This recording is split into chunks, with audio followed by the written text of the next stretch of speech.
வணக்கம் நண்பர்களே, இது நாளிதழில் வந்த வேலைவாய்ப்பு செய்தியாகும். ஆட்கள் தேவை PLA TVS டீலருக்கு திருச்சி, கண்டோன்மெண்ட், குண்டூர், துறையூர். என்னென்ன பதவி என காண்போம்.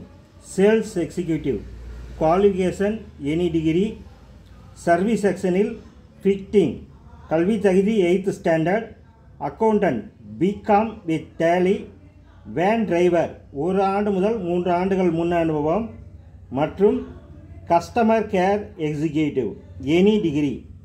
நேர்முக தேர்வு நாள் 18/5/2024. நேரம் காலை 10 மணி முதல் 1 மணி வரை மற்றும் மாலை 5 மணி முதல் 7 மணி வரை. நேர்முக தேர்வு நடைபெறும் இடம் PLA TVS, பென்வெல்ஸ் ரோடு, சேவா சங்கம் பள்ளி எதிரில், கண்டோன்மெண்ட், திருச்சி. நேர்முக தேர்வு நாள் 18/5/2024. நேர்முக தேர்வில் கலந்து கொள்பவர்கள் இந்த விளம்பரத்தை நன்கு படித்து பார்த்து தகுதியுடையவர்கள் கலந்து கொண்டு பயனடையவும். வணக்கத்துடன் உங்கள் ராஜேந்திரன்.